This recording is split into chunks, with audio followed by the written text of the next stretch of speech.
आज हम एक सच्ची आगम कहानी से जानेंगे कि निस्वार्थ भाव से दिया गया गुप्त दान आपको किन ऊंचाइयों तक लेकर जाता है।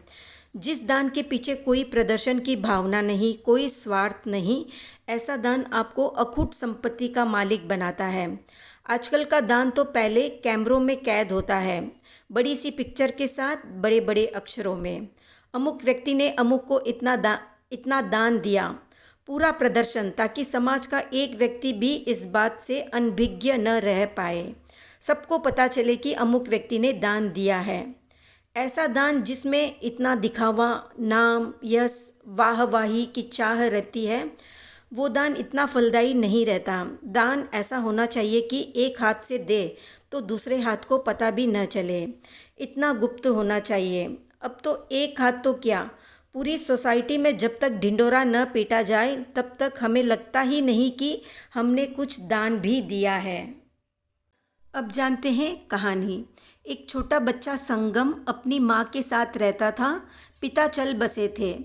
घर की हालत ठीक नहीं थी, इसलिए माँ घर घर जाकर काम करती थी और काम से जो पैसे मिलते उसी से माँ और बेटे का गुजारा होता।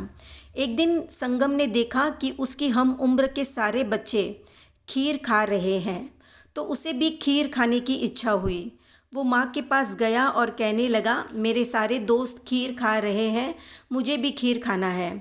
माँ बच्चे को समझाती है कि मुश्किल से 2 रोटी मिलती है खाने को, तो खीर कहाँ से लाऊं। पर संगम अपनी ही जिद पर अड़ा रहता है।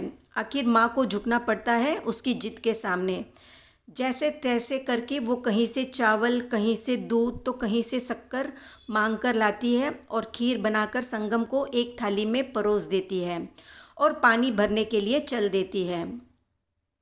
संगम थाली में खीर देखकर बहुत खुश होता है और खाने के लिए जैसे ही उद्यत होता है, वहाँ एक तपस्वी मुनि भिक्षा के लिए आते हैं। मुनि को देखकर संगम बहुत खुश होता है, पर देने के लिए उसके पास खीर के सिवा कुछ नहीं था।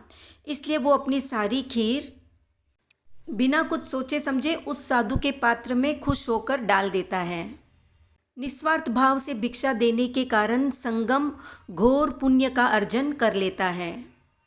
साधु भिक्षा लेकर चले जाते हैं। खाने के लिए कुछ भी नहीं होने के कारण संगम खीर की थाली चाट रहा होता है।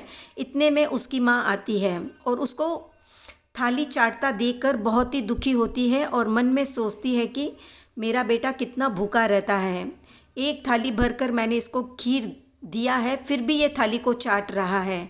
यानी मैं कितनी अभागी हूँ कि बच्चे को भरपेट खाना भी नहीं दे सकती।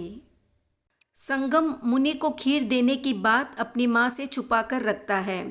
संयोग से रात्रि में संगम की मौत हो जाती है, पेट में तेज दर्द होने के कारण। बालक संगम वहाँ से मरकर एक गोभद्र सेठ के यहाँ जन्म लेता है और उसका नाम सालीभद्र रखा जाता है। युवा होने पर उसकी शादी सुंदर 32 कन्याओं के साथ कर दी जाती है।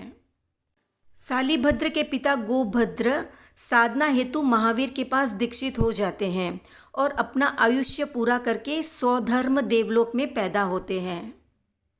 देवलोक में पैदा होने के बाद भी पिता का पुत्र के प्रति जो स्नेह व प्रीति होती है वो वैसी की वैसी बनी रहती है।